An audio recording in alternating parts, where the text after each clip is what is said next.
사도행전 말씀을 계속 보고 있는데, 사도행전 말씀을 보다 보니까 제자들이 주님이 부활하신 것을 보았음에도 불구하고 그들은 두려움 가운데 있었습니다. 그럴 때 주님이 다시 나타나셔서 그들에게 두려워하지 말 것을 말씀하셨고, 또 그들에게 아버지께서 약속하신 것을 보내주시겠다고, 성령님을 보내주시겠다고 이렇게 약속하신 것을 말씀을 하셨습니다. 그래서 오순절날이 되었을 때 성령께서는 약속대로 이렇게 오셨습니다. 그래서 제자들이 이제 성령의 그 충만함을 입고 주님의 이제 복음을 증거하고 말씀을 전파하면서 살게 되는데, 제자들이 그전에는 참 두려움 가운데 있었지만 그 이후에 그들은 입을 열어서 담대하게 성전에 나아가서 예수 그리스도를 증거하는 이와 같은 그 모습을 사도행전을 통해서 우리가 보게 됩니다. 그 말씀을 보면서 이 제자들에게 있는 이 담대함이 어디서 온 것일까? 그리고 그들은 어떻게 그렇게 며칠 되지 않은 그 시간에 담대한 마음을 가지고 예수님이 그리스도라고, 메시아라고, 바로 우리가 기다리고 있는 메시아다, 이렇게 전할 수 있었어요. 그리고 그들이 예수님은 메시아이다, 이와 같은 것을 전했을 때 그 당시 그 공회의원들하고 대제사장 또는 장로들, 이와 같은 사람들이 그 같은 것을 하지 못하도록 이렇게 막고 또 위협을 했지만, 여전히 제자들은 계속해서 그 위협에도 불구하고 복음을 전하며 그리스도를 전파했던 것을 보게 됩니다. 이와 같은 담대한 마음은 어디서 오게 된 것일까? 그리고 제자들은 협박을 받고 그리고 채찍질을 당하고 그런 그 곤란한 상황에 처해서 어려운 가운데 있으면서도 왜 그들은 그와 같은 것을 기뻐하면서 복음을 전하고 계속해서 주님을 증거하는 이와 같은 삶을 살 수 있었을까? 이와 같은 것들에 대해서 계속 생각을 해보게 되었습니다. 주님께서는 승천하시기 전에 하나님께서 약속하신 그것을 기다려라, 예루살렘을 떠나지 말고 기다려라, 성령님을 보내주시겠다, 이렇게 말씀하셨는데, 이 성령님은 오늘날 믿는 모든 성도들 그리고 우리들 가운데서도 계십니다. 우리가 이제 멀지 않은 날에 주님을 만나게 될 것입니다. 이 세상을 살아가는 동안에 우리는 결코 혼자가 아니라고 하는 것입니다. 예수님을 믿고 구원받은 모든 성도들의 이 심령 안에는 성령님이 계시다라고 하는 것입니다. 주님은 우리를 고아처럼 놔두지 아니하셨습니다.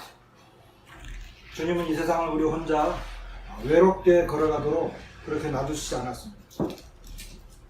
그리고 주님은 우리를 이 세상에 있는 여러 가지 어려움과 이런 그 두려움 속에서 벌벌 떨면서 소망 없이 그리고 힘 없이 살아가도록 그렇게 우리를 놔두지 않으셨다라고 하는 것입니다.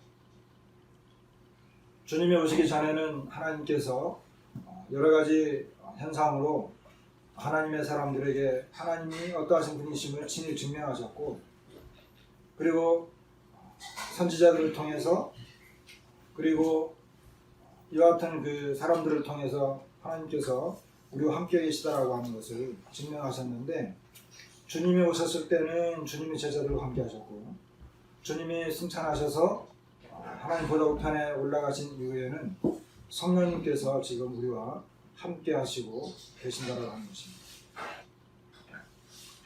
제자들이 두려움 없이 그리고 담대하게 예수 그리스도를 전하면서 그들이 위협 앞에 무릎을 꿇지 않고 어디를 가든지 예수님을 전할 수 있었던 그 담대함과 그 능력 있는 삶은 바로 성령님과 함께 하셨기 때문이라고 하는 것입니다. 그러면 성령의 이 역사와 성령의 능력, 이와 같은 것들은 그때 잠깐 반짝거리고 지금은 없는 것인가? 여전히 성령님은 오늘도 우리와 함께 하십니다. 그리고 성령님은 우리로 하여금 입을 열어서 복음을 전하게 하시고 하나님의 말씀을 증거하는 삶을 살게 하시고 그리고 우리로 하여금 하나님의 말씀을 따라서 순종하면서 살아갈 수 있도록 힘을 주시는 분이십니다. 어제나 오늘이나 영원토록 동일하신 하나님은 성령님을 통해서도 여전히 우리에게 동일하신 하나님으로 나타나고 계십니다. 그래서 우리는 지금 정말 급변하는 이와 같은 그 시대에 살고 있지만 여전히 우리는 혼자만 있는 것이 아니라 성령님께서 우리와 함께 하시고 계십니다.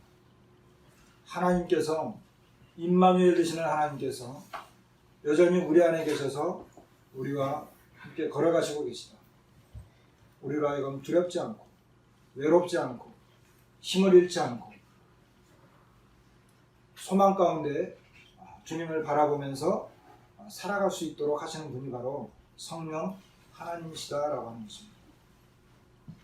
사도들은 초대교회 때 사도들은 바로 이 성령의 충만함으로 어떻게 그렇게 담대하게 이렇게 살 수 있었을까?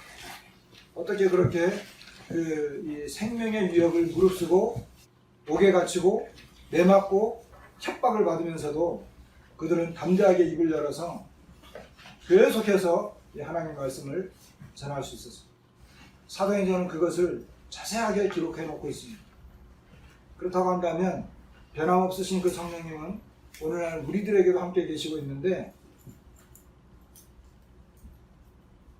그 성령님은 우리를 통해서도 여전히 역사하시는 분이십니다.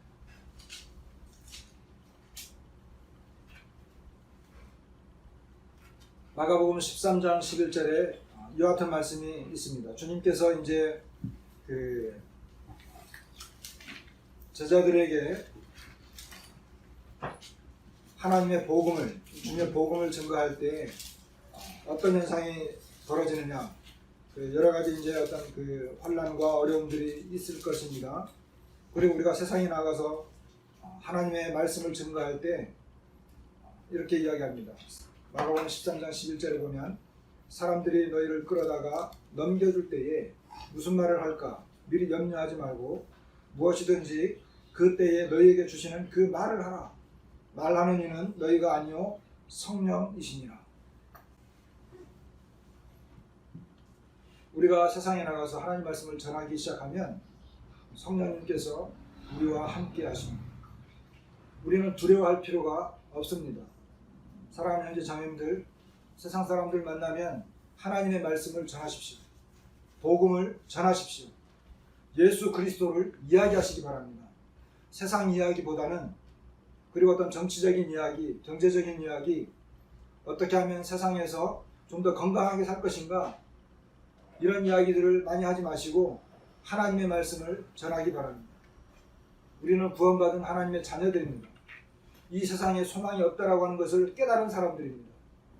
우리가 이 죄로 말미암아 지옥에 들어갈 수밖에 없는 자였었는데 하나님의 그 놀라우신 은혜로 구원받은 자들입니다. 이 세상에 소망이 없습니다. 이 세상을 창조하신 하나님, 인간을 창조하신 하나님, 죄인들을 가장 잘 아시는 하나님, 우리에게 무엇이 필요한지를 가장 잘 아시는 하나님, 하나님과 우리 사이에 무엇이 문제이고 그것이 죄라고 하는 것을 증명하셔서 이 죄 문제가 해결되지 않으면 하나님과의 관계가 회복될 수 없고, 하나님과의 관계가 회복되지 않은 상태에서 아무리 정치를 잘하고 대통령이 바뀌고 경제 수장이 바뀌고 사회 문화가 이렇게 바뀐다 할지라도 그것이 우리를 만족시켜 줄 수 없습니다. 우리가 어떤 좋은 직장에 들어가서 좋은 직장 생활을 하고 월급이 올라간다 하더라도 그것이 우리에게 만족을 줄 수 없습니다. 많은 것을 배우고 좋은 학교에 들어가서 좋은 일자리를 구해서 들어간다 하더라도 그것이 우리에게 만족을 줄 수 없다라고 하는 것을 우리가 발견한 사람들입니다. 근본적인 문제는 하나님과의 관계의 문제입니다. 하나님과의 관계를 어렵게 했던 것이 바로 죄였습니다. 이 죄의 문제를 예수 그리스도를 통해서 해결했고, 그리고 예수 그리스도께서 우리의 구주이시고 그분이 만복의 근원 되시는 참 하나님께서 우리에게 주신 생명의 근원이시고 영생의 소유자이신 것을 우리가 발견한 것입니다. 그분이 바로 영생입니다. 우리가 이 세상을 살아가면서 참 생명, 이 생명을 누릴 수 있는, 복된 삶을 누릴 수 있는 하나님 안에서의 참 기쁨과 영원한 만족을 이 세상에서도 누리면서 살아가고 마지막 날 주님을 만날 때 그것을 완전히 회복할 수 있는 그것을 깨달은 사람이 바로 우리입니다. 무엇이 두렵고 어렵습니까? 왜 세상에서 쩔쩔매고 근근히 살아가십니까? 그럴 필요가 전혀 없습니다. 왜? 담대히 하나님 말씀을 증거하십시오. 내가 만난 예수 그리스도를 전파하십시오. 내가 어떻게 예수 그리스도를 믿고 죄 사함 받았는지를 담대히 선포하시기 바랍니다. 누구를 만나도 상관없습니다. 말할 때 두려움이 있습니까? 어려움이 있습니까? 지혜가 부족합니까? 지혜가 부족하면 하나님께 구하십시오. 내가 무슨 말을 할까 두려워할 필요가 없습니다. 왜? 여기 분명히 말씀하셨습니다. 주님이 우리에게 보내신 성령님, 무슨 말을 할까 미리 염려하지 말고 무엇이든지 그때에 너희에게 주시는 그 말을 하라. 말하는 이는 너희가 아니요 성령이시라. 성령께서 우리가 해야 할 말을 주신다는 것입니다. 저는 이런 경험을 많이 해봤습니다. 복음을 전할 때요, 어떤 사람을 만날 때는 두려워요. 그리고 어떤 사람을 만날 때는 무슨 말을 해야 되지? 복음을 전할 때, 복음 이렇게 우리 집회 시간에도 이번에는 무슨 말을 해야 되지? 그럴 때마다 주님 앞에 엎드려 기도하면 주님이 말씀을 주셔요. 성령님이 그때그때 합당한 말씀을 주세요. 이것이 성령님의 약속입니다. 생각나지 않았던 말씀들. 그리고 우리가 살아가면서 어떤 필요한 예화들을 주님이 주시고 그때그때마다 그 사람에게 맞는 그 말을 주신다는 것입니다.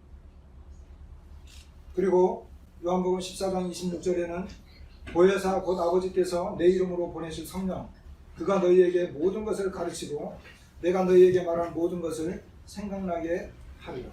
사도행전 6장 9절에 보면 어떤 자들이 일어나 스데반과 더불어 논쟁할세.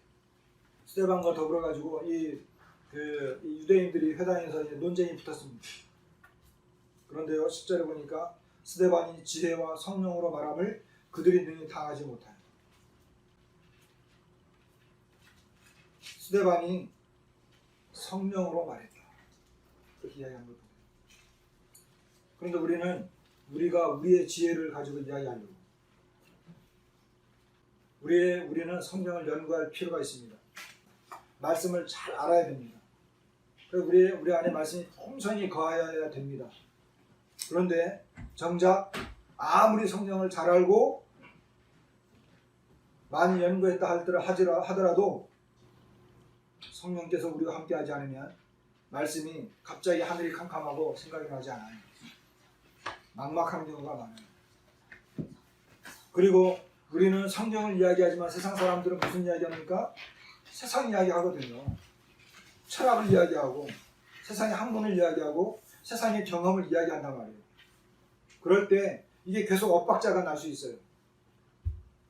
그럴 때 우리는 성령을 의지할 수밖에 없음을 보게 되는 것입니다. 근데 여기 스데반이 지혜와 성령으로 말함을 그들이 능히 당하지 못해요. 지혜를 주십니다. 너희가 지혜가 부족하냐? 지혜가 부족하면 하나님께 구하라. 그래야만 하나님께서 그 지혜를 주시는 것입니다. 그리고 성령께서 우리와 함께 하시기 때문에 성령이 우리의 입을 열어서 말하게 하시는 것입니다. 그래서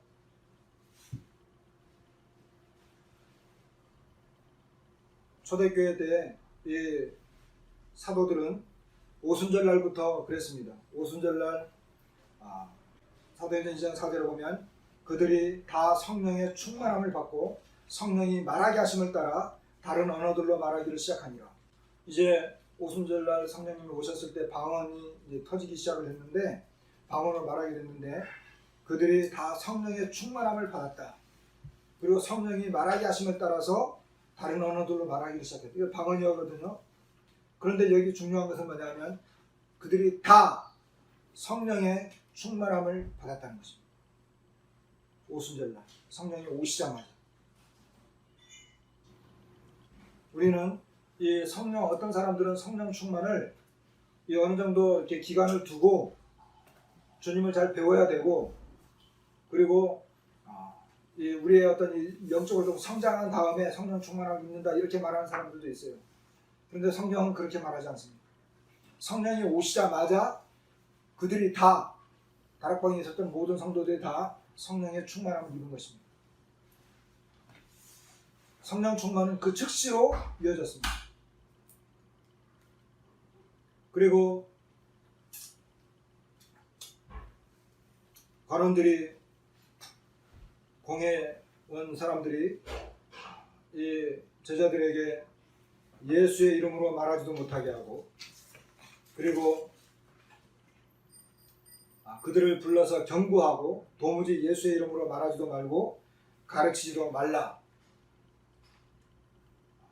그들은 예수 안에 죽은 자의 부활이 있다고 백성을 가르치고 전함을 싫어했기 때문에 이렇게 협박하고 위협하는 걸 보게 됩니다. 그럼에도 불구하고 베드로와 요한이 담대하게 말을 했습니다.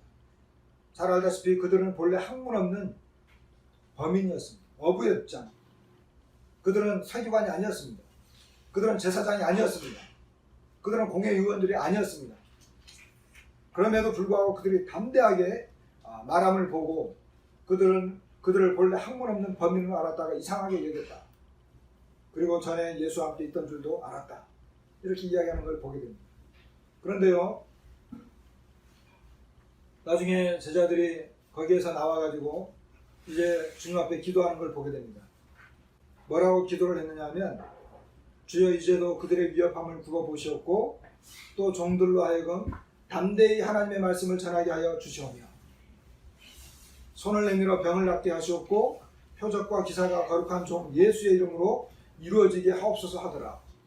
빌기를 다음에 모인 곳이 진동하더니 우리가 다 성령이 충만하여 담대히 하나님 말씀을 전하며, 이렇게 이야기하는 걸 보게 됩니다. 그들에게 담대히 하나님 말씀을 전하게 해주십시오.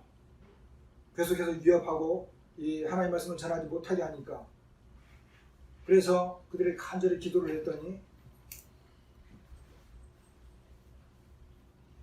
그들 가운데 성령의 충만함이 일어나게 된 거죠.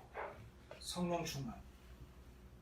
제자들이 담대하게 하나님의 말씀을 전파할 수 있었던 가장 큰 그 근원적인 이유가 바로 이 성령 충만이었습니다.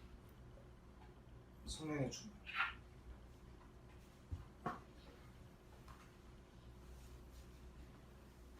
이 성령 충만은 그 후에 사도 바울이 계속해서 성도들에게 권면했고, 에베소 성도들에게 편지를 쓰면서 이 부분을 권면했던 것을 보게 됩니다. 에베소서 4장 30절, 에베소서 4장 30절에 보면 이런 말씀이 있습니다. 하나님의 성령을 근심하게 하지 말라.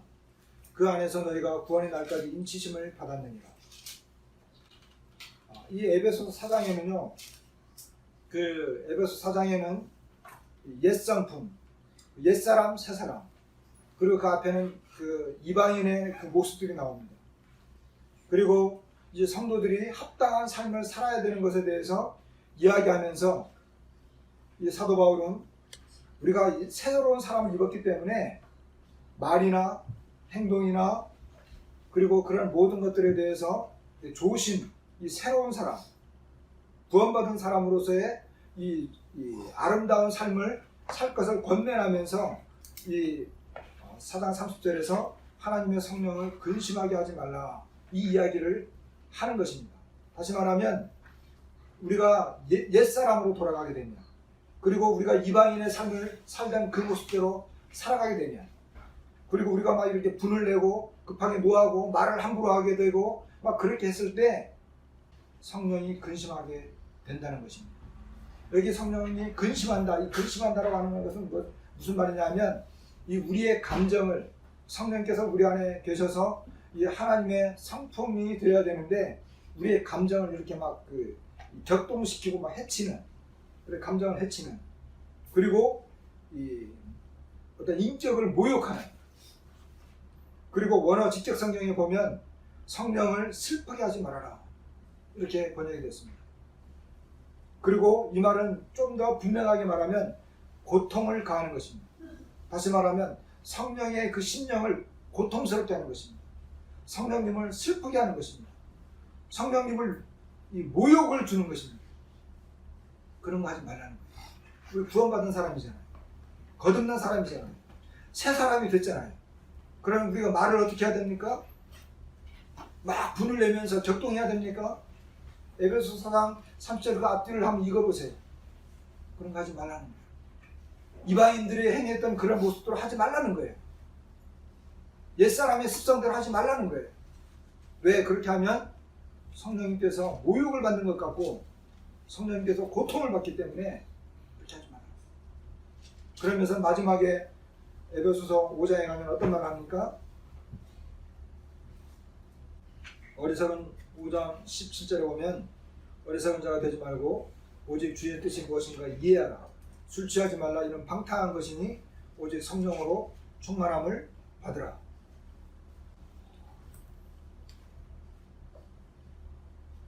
이렇게 이야기하는 것을 보게 됩니다.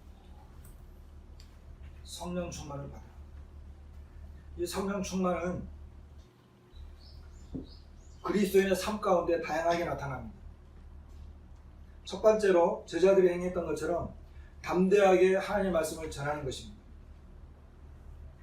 그런데 에베소서 4장 이후부터는 그리스도인의 삶의 모습에서 성령 충만이 나타나는 것입니다. 그런데 우리가 이것을 좀 더 생각을 해보면 하나님의 말씀을 전하게 되면 전하는 이와 같은 그 삶의 모습이 성령 충만의 모습으로 나타났습니다. 성령이 충만하게 되면 하나님의 말씀을 담대하게 전하게 됩니다. 이 초대교회 제자들처럼. 그런데 생각을 해보세요. 하나님의 말씀을 담대하게 전하면서 그 삶이 엉망이 되면 어떻게 되겠습니까? 그것은 말씀과 전혀 맞지 않는 내용입니다. 하나님의 말씀, 우리가 하나님의 말씀을 전할 때 우리가 복음만 전하는 것은 아닙니다. 우리가 십자가만 이야기하는 게 아니에요. 예수 그리스도의 인격을 이야기합니다. 그리고 복음을 전하려면 어떻게 해야 됩니까? 복음 안에 사실 이 그리스도의 삶의 모습이 다 들어있어요.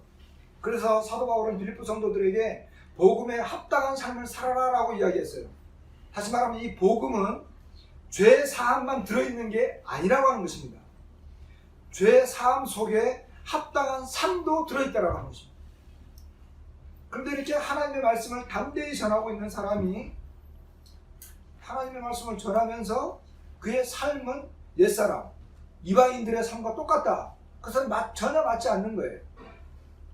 복음을 전하다 보면요, 자, 우리가 왜 그 구원받게 됐죠? 복음을 전하려면 우리가 죄를 깨달아야 돼요. 하나님 앞에 겸손해져야 됩니다. 그리고 하나님 앞에 우리는 저는 무익한 자들이었다라고 하는 것을 알게 됩니다. 그리고 하나님을 인정해야 되는데 하나님을 인정하고 정말 하나님이 창조자이시다. 그분이 주인이시다. 나는 피조물에 불과하다. 나는 죄인으로서 하나님의 은혜 아니면 구원받을 수 없다. 이런 우리의 연약함과 하나님 앞에 겸손하고 낮아진 모습을 우리가 복음을 통해서 알게 되는 것입니다. 그리고 예수 그리스도를 이제 깨닫게 되는 것입니다. 그분이 어떻게 이 세상에 오셨는지, 그분이 어떻게 죄인들을 사랑하셨는지, 그리고 나 같은 죄인을 사랑했다면 나는 또 다른 사람들을 어떻게 사랑해야 되는지, 그분이 어떻게 겸손하셨는지, 그분이 어떻게 온유하셨는지, 그분이 무엇을 보았을 때 기뻐하셨는지, 이런 것들이 다 복음 안에 들어있는데 그와 같은 내용들이 우리의 삶 속에서도 여전히 나타나는 것이라고 하는 것입니다. 그런데 이와 같은 것들이 언제 나타나느냐? 성령이 충만해서. 술 취하지 말라, 이런 방탕한 것이다. 무슨 말을 하는 거예요? 성령 충만은 방탕한 삶과 거리가 멀다는 것입니다. 방탕한 삶을 살지 않는 것이라고 하는 것입니다. 제멋대로의 삶을 살지 않는다고 하는 것입니다. 어떤 때? 성령이 충만했습니다.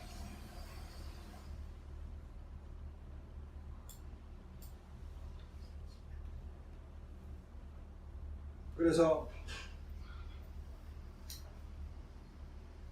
사도 바울은 우리에게 방탕한 삶을 살지 말고 성령이 충만한 삶을 살 것을 우리에게 권면하는 것을 보거든요. 성령님이 이 세상에 오셔서 우리에게 하시는 일이 뭐냐면 예수 그리스도를 알게 해주는 것입니다. 성령님이 오신 근본적인 이유는 고린도전서 12장에 있는 것처럼 우리를 예수 그리스도 안에서 하나 되도록, 한 몸을 이루도록 하시는 것이 성령의 근본적인 그 일입니다. 왜냐하면 성령이 오셔서 믿는 사람들을 한 몸 되게 하셨어요. 성령 안에서는 유대인이나 헬라인이나, 그리고 종이나 자유자나, 남자나 여자나 할 것 없이 다 하나입니다. 구분이 없습니다. 성령으로 말미암아 우리는 유대인과 이방인이 하나 될 수 있었습니다. 그리고 성령 안에서는 성령님으로 말미암아 우리가 한 몸이 되었기 때문에 예수 그리스도 안에서 뭐 종이든 주인이든 남자든 여자든 우리는 다 한 지체가 되었습니다. 이 역할을 한 것이 바로 성령님이십니다. 그리스도 안에서 우리를 하나 되게 하였다라고 합니다. 그런데 그 성령은 인격적인 면에서 우리로 하여금 충만한 삶을 살도록, 성령의 충만한 이런 삶을 살도록 우리에게 또 원하시고, 또 사도 바울은 이 성령 충만을 받도록 요구하셨습니다. 그래서 제자들은 이 하나님의 말씀을 담대히 전하게 하기 위해서 그들이 간절히 기도했는데, 그때 그들에게 성령의 충만함이 있었던 것을 봅니다. 우리는 이 세상 살면서 이제 우리에게 성령의 충만함이 필요합니다. 이 성령의 충만하면 담대함이 생겨요. 성령께서 우리 안에서 역사하시기 때문에 이 성령의 충만함이 우리로 하여금 하나님의 말씀을 담대하게 전할 수 있도록 그렇게 하시는 것입니다. 당시에 예수님 오셨을 때에 그 유대 사회에 이런 그 메시아적인 사상관이 있었습니다. 그건 뭐냐 하면 사무엘하 7장에 보면은 나단 선지자가 다윗에게 와가지고 하나님의 그 계시를 전합니다. 너의 씨를 통해서, 너의 후손을 통해서 그 왕위가 견고하게 되고 그 나라를 영원히 견고하게 해주겠다. 이와 같은 그 약속을 합니다. 그래서 이 나단 선지자의 이 신적 계시, 이것이 유대인들은 아주 굉장히 잘 알고 있었습니다. 그래서 메시아가 오면 다윗의 후손으로 오고, 다윗의 후손으로 오셔서 그가 이제 그 다윗의 왕좌에 앉아서 왕이 되고 그 나라를 견고하게 세우는, 다윗 때 그리고 솔로몬 때 그 나라가 완전 확장됐잖아요. 그리고 다른 나라를 완전히 정복을 해가지고 그 나라가 든든히 섰습니다. 그렇기 때문에 이 유대인들이 주님 오실 때 당시에 약 한 400년 동안 공백 기간 동안에 이 유대인 이 팔레스타인 지역에서 이 유대인들은 이 페르시아를 통해서 페르시아 제국 이후에 계속해서 시리아라든지 그런 나라들이 굉장히 침략을 많이 받았습니다.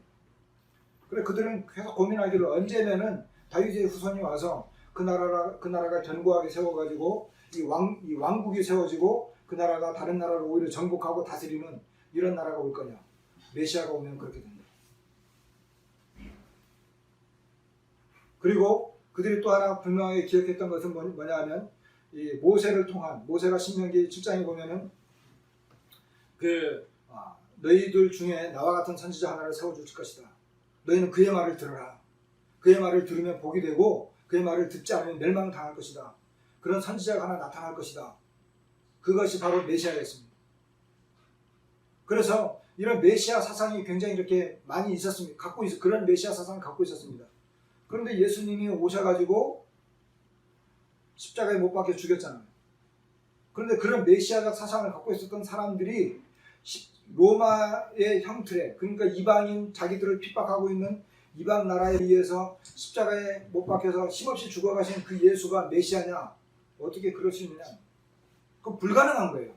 유대인들은 믿을 수가 없었던 거예요. 그렇지 않겠습니까? 다윗의 후손으로 와가지고 그 나라를 완전히 튼튼히 세워서 오히려 자기를 핍박하고 있는 그 나라를 물리치고 왕이 되어서 왕좌에 앉아서 이 만국을 다스려야 되는 사람이 와야 되는데, 그리고 선지자적인 그런 왕이, 이 선지자가 와야 되는데, 그리고 시편 110편은요 이 메시아의 진주라고 알려지는 시편이에요. 근데 거기 보면은 이 제사장으로 오신단 말이에요. 통치자로, 제사장으로. 그런데 통치자로, 선지자적으로, 제사장적으로 오셔서 다 자기들 핍박하고 있는 이런 나라를 물리치고 정복을 해서 왕이 되어야 되는 그분이 어떻게 십자가에 못 박혀 죽은 예수가 왕이 되느냐 이거예요. 유대인들이 지금까지 믿지 못하는 이유가 바로 거기에 있어요. 지금도 이스라엘 민족은 예수님을 믿지 않습니다. 메시아를 인정하지 않아요. 왜? 그들이 갖고 있는 메시아적 사상이 분명하기 때문에. 자, 그렇다고 한다면 예수님을 따라다니는 제자들은 왜 예수님을 메시아라고 하느냐는 거예요. 왜 메시아라고 하느냐? 그렇지 않습니까? 왜 메시아라고 하느냐? 제자들은 예수님을 십자가에 못 박힌 예수가 메시아라고 주장을 하고 있고, 유대인들은 절대 그럴 수 없다. 오히려 그렇게 말하는 저 제자들을 잡아 죽여라. 이런 상황이 된 거예요. 그런데요, 제자들이 그렇게 하는 이유가 있어요. 주장하는 이유가 있어야 되지 않겠습니까? 그들이 예수님은 메시아라고 그럴 때 모든 유대인들, 제사장들, 관원들, 뭐 이런 사람들이 막 잡아 죽이겠다고 해도 그래 죽여라. 핍박을 해라. 그래도 예수는 메시아다. 너희가 십자가에 못 박으니 예수는 메시아다. 이렇게 하는 이유가 있었습니다. 그게 뭐냐 하면 바로 다윗을 통하여 약속되어진 그 예언이 예수님을 통해서 이루어졌다는 거예요. 그게 어디에 나오냐면 시편 16편, 그리고 시편 110편. 시편 16편은 이 메시아 시편입니다. 거기에 보면요, 뭐라고 말을 했느냐 하면, 사도행전 2장 말씀을 보세요. 사도행전 2장에 보면 그 부분은 잠깐만 말씀을 드릴게요. 오순절날 설교를 이제 베드로가 했는데 2장 30절에 보면 그는 선지자라 하나님이 이미 맹세하사 그 자손 중에서 한 사람을 그 위에 앉게 하리라 하심을 알고, 여기 알고 31절에 미리 본고로 그리스도의 부활을 말하되 그가 음부에 버림되지 않고 그의 육신이 썩음을 당하지 아니하시라 하더니, 여기 굉장히 중요한 말씀이 있어요. 베드로는요, 이 다윗을 선지자라고 말하고 있어요. 그러면서 뭐라고 말을 했냐면 하나님이 이미 맹세했다. 그 자손 중에서, 다윗의 자손 중에서 한 사람을 그 왕 위에 앉게 하리라 하심을 누가 알았다고요? 다윗이 알았다. 다윗은 이미 죽어서 그 묘가 그 당시에 사람들에게 그때까지만 해도 있었는데, 이미 죽어버린 그 다윗의 왕 위에 후손을 앉게 해주겠다. 한 사람을 그 위에 앉게 해주겠다. 그게 누구냐? 다윗은 그것을 미리 봤다는 거예요. 다윗은 선지자적 계시로 그것을 미리 봤다는 거예요. 31절에 미리 본고로 무엇을 봤느냐? 그리스도의 부활을 봤다는 거예요. 그러니까 하나님께서 다윗에게 말씀했죠. 너의 왕 위에 한 사람 앉게 해주겠어. 그리고 너에게 왕권을 주고 그 왕 위에 앉게 해주시고 그 왕국이 영원할 거야. 그렇게 말할 때 다윗은 내 후손 중에 누군가 그런다고? 그게 누구지? 하나님께서 다윗의 눈을 열어서 선지자적인 계시를 보게 해줬습니다. 그게 뭐냐면 그때 하늘에 계신 그리스도였어요. 그리스도. 다윗이 본 것은 그리스도였어요. 그리스도의 무엇을 보았어요? 썩음을 당하지 않는 부활. 그러니까 부활한 그 그리스도가 바로 왕 위에 앉고 영원한 왕이 된다라고 한 것을 그때 다윗이 이 선지자 나단에 의해서 신적 계시가 주어졌을 때 그때 다윗이 깨달은 거예요. 그러면 썩음을 당하지 않고 정말 부활한 분이 누구냐? 부활한 분이 누구냐? 그 나단의 계시를 통해서 메시아를 이야기할 때 그 다윗이 예언했고 보았던 그 부활한 분이 누구냐? 부활한 분이 누구냐? 그가 바로 예수 그리스도, 예수라고 합니다. 베드로는, 제자들은 주님이 부활하신 것을 알았는데 그 주님이 부활한 것이 바로 너희들이 너무나 잘 알고 있는 나단 선지자가 다윗의 후손을 통해서 왕 위에 앉고 왕권을 회복하기도 하지 않았느냐? 그 메시아가 누구냐는 거야. 누구냐? 너희들이 말하고 있느니 정치적인 해방을 하는 분이냐? 아니야. 경제적으로 우리를 부흥시켜주는 분이냐? 아니야. 사회적인 모든 어려움, 이런 어려움들을 극복해 줄 수 있는 그분? 아니야. 부활하신 예수 그리스도. 바로 그 예수님이 부활하셨잖아. 우리는 그걸 봤어. 예수님을 봤어. 그분이 부활하셨어. 바로 다윗이 보았던 그 그리스도야. 그분이 바로 예수님이었어. 이것이 제자들에게 깨달아진 거예요. 이것이 깨달아진 거예요. 그러니까 제자들이 이 사무엘 하에서 나단을 통해서 보여줬던 그 메시아적 개념, 그들이 갖고 있었던 그 개념이 제자들에게서 말씀이 깨달아진 거예요. 말씀이. 메시아에 대한 말씀이 예수 그리스도를 통해서 완전히 깨달아진 거예요. 이것이 깨달아졌기 때문에 제자들은 더 이상 두려워하지 않는 거예요. 바로 예수님이 그 전에 사무엘하를 통해서 그리고 시편을 통해서 그리고 다니엘을 통해서 다니엘 7장을 읽어보세요. 다니엘 7장에 보면 거기에 인자가 나오는데 그 인자 그리고 또 누구예요? 이사야서를 통해서 스가랴를 통해서 스가랴 13장에 보면 스가랴를 통해서 정말 이 목자를 치면 다 흩어질 것을 그리고 그들의 찌른바 그를 볼 것이다 라고 하는 그 고난받으신 그리스도 그분이 누구인지 예수님이시라고 하는 것을 제자들이 말씀이 완전히 깨달아진 거예요. 예수님께서 부활하신 다음에 제자들에게 그 모세와 선지자와 시편의 나를 위하여 기록된 모든 것이 이루어지리라 이 말씀을 들었음에도 불구하고 그리고 예수님이 부활하신 것을 보았음에도 불구하고 그들이 완벽하게 이해하지 못했어요. 그런데 성령님이 오셔서 그들이 성령의 충만함을 받고 그들이 말씀을 완벽하게 깨달아졌을 때 그들은 이제 어때요? 더 이상 두려움이 사라진 거예요. 두려움이 사라진 거예요. 예수가 맞다. 그분이 하신 모든 말씀이 맞았다. 그리고 그분은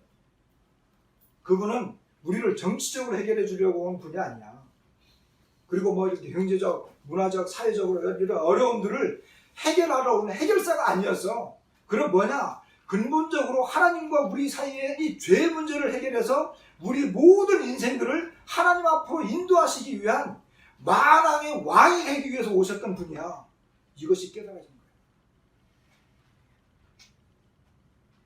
그렇기 때문에 제자들이 이제 밖으로 뛰쳐나가서 선지자들이 말한 모든 그 예언이 이루어졌습니다. 나단 선지자가 말한 그분, 다윗이 본 그 그리스도 다 이루어졌습니다. 이렇게 담대히 뛰쳐나갑니다. 언제? 성령의 충만함으로 그들이 말씀이 완벽하게 깨달아졌습니다. 이제 더 이상 두려울 필요가 없는 거예요. 위협하고 죽이고 막 이래도 두렵지 않아요. 하나님 앞에 뭐라고 기도해요? 담대히 말씀을 전하게 해주십시오. 이렇게 기도하는 거예요. 오히려 더.